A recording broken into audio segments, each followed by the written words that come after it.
It's been a while. It really has been a while since I've been on this channel. I've been super backed up with all of the Brown stuff. I really haven't had a lot of free time to just jump onto this channel and give updates. And then the Cavs had Jared Allen go down. They had Evan Mobley go down. They lost a bunch of games and things started to look a little bit bad, right? And I didn't have much to say that I felt like would have been productive towards the Cavaliers. So I just opted to kind of sit back and just focus on the Browns stuff at that time. But now we're sitting here and the Cavs have clinched. Well, they already clinched the plan. Before that, they were going to be in the playoffs. But now they have defined what their seeding will be, and they are going to be, I believe, are they the 7th seed now? Well, they might be the 7, but they're either going to be the 7 or the 8 seed. It really doesn't matter. They're playing the Nets on Tuesday, right? So this is the standings as they state now. I don't know who still has games left to play and who doesn't. Cavs just beat the Milwaukee Bucks.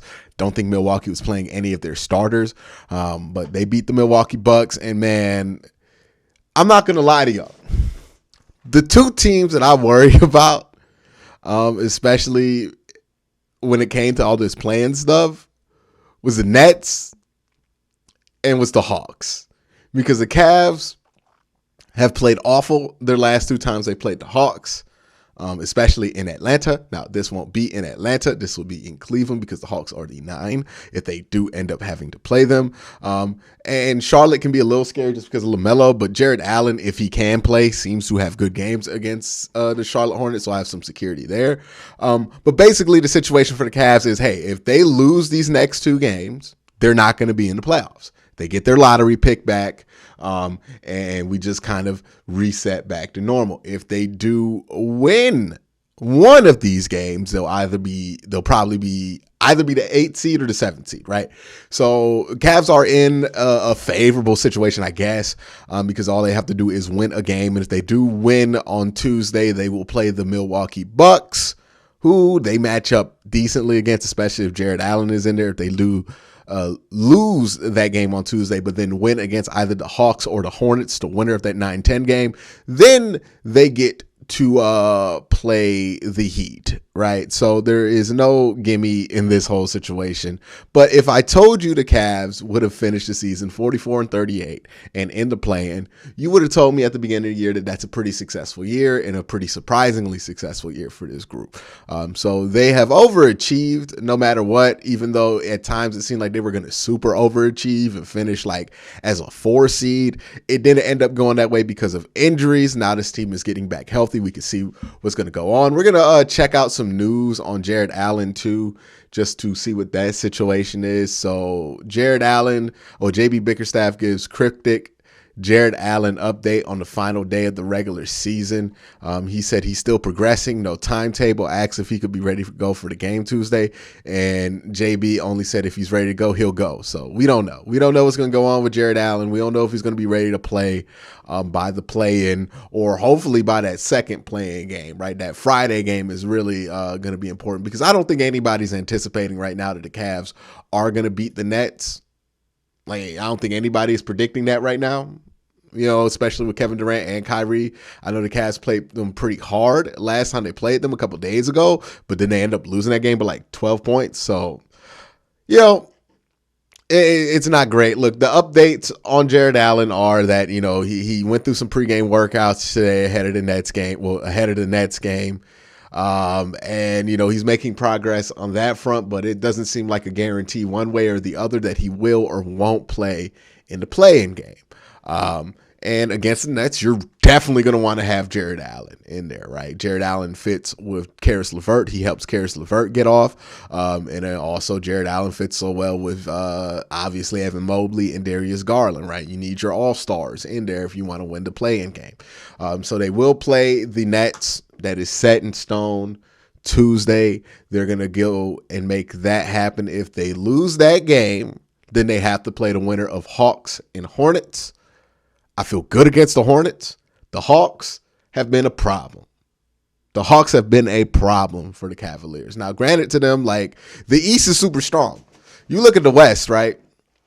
We go to the play-in tournament in the West, And man, we got teams with 34 wins qualifying for the West play-in tournament, right? 36 wins, 41. And then the Timberwolves, right? So the West play-in is just kind of whack. But this East play-in, every team in here is over 500. Now, I know some of us who have been around the NBA for a long time remember watching the NBA, especially back when LeBron was on the Cavaliers.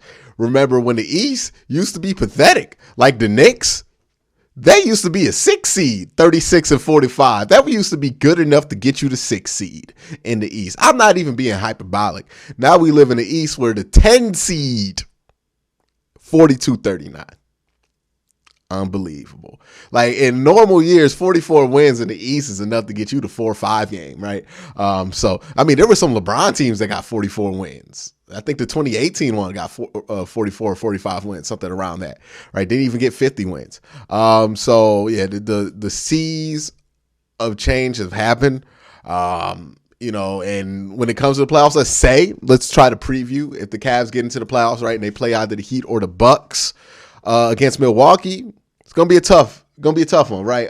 Just because they have Giannis, and look, I know that the Milwaukee Bucks haven't been anybody's favorite to win the well, not anybody's, but haven't been like the overwhelming favorite to win the NBA Finals this year. But they're still a former championship team from last year. Giannis is still Giannis. Like, that can turn on at any second. The Boston Celtics are absolutely scary right now. The Miami Heat, they're a very good team. Bam Adebayo gives you a lot of problems, especially with Evan Mobley not being to his top strength. So the Heat are obviously a problem. And then you look at the 76ers, man, I want nothing to do with Joel Embiid right now. The Raptors, you know, they're cool. The Bulls have kind of cooled off as of late, right? They were the 1 seed at the All-Star break, and they have cooled all the way down to the 6 seed. So that's the team. See, look, the Boston Celtics and the Bulls, that series is going to be interesting just because those are two teams that were going in the opposite direction after the All-Star break. And the Raptors and the 76ers, that's going to be interesting to watch because I believe if you play the Raptors in Canada, you do have to have all of your stuff in order to cross the border. So be interested to see what players cannot go and play against the Raptors because I believe that certain things could become an issue with them. Now, maybe nothing's a problem. Everybody plays. I don't know if that's going to be a storyline, but we'll see if some of this COVID stuff's going to linger into that. But yeah, the Cavs and the play-in, they playing the Nets. We've been trying to avoid this, man. I've been telling y'all, everybody's been saying this. You wanted to avoid this. You wanted to avoid this, but this became inevitable because of all the injuries, unfortunately. So now we have to deal with the damn Nets. Kyrie Irving and Kevin Durant. Kevin Durant again. I don't know about the rest of Cavs fans. I'm tired of Kevin Durant. I'm sick and tired of Kevin Durant. I don't want to ever see Kevin Durant play the Cavs again. Now, if we beat Kevin Durant, hey, cool, but I don't know, dog. I've been through 4 years of trying to beat Kevin Durant. You know what I mean? Like, I haven't seen the Cavs win very many games in those situations. Like, I think, 18? With 17, they won 1 game. It was a 5-game sweep.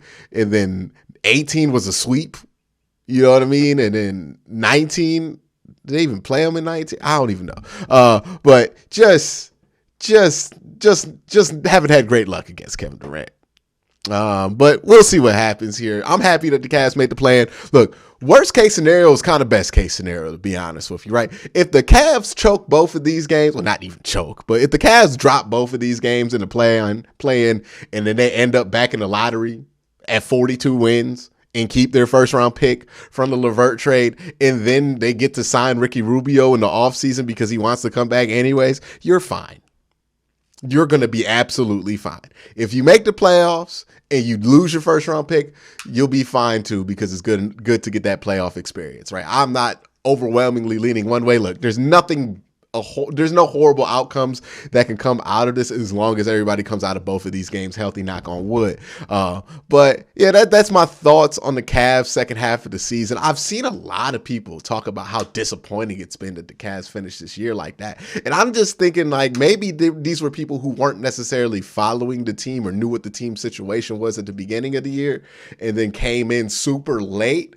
after hearing about everybody talk about how surprising this Cavs team is, and then they dropped all those games at the end of the year, I can see how somebody from that perspective can think they're disappointing. But if you've been following this team for at least before the All-Star break, there's no way that this is a disappointing team in anybody's eyes. I mean, if you just told 44-38 record, you would have been ecstatic. And you would have thought the Cavs would be like the 4 seed. But it turned out the East was crazy this year. Cavs didn't get the 4 seed. That's my thoughts on this. Let me know what y'all think in the comment section down below. We're going to talk about the play-in game after the first one. And then also, hopefully there's not a second play-in game because the Cavs win on Tuesday. But if there is, we'll talk about that at that time. But thank y'all for watching. Y'all have a great day. Have a good night.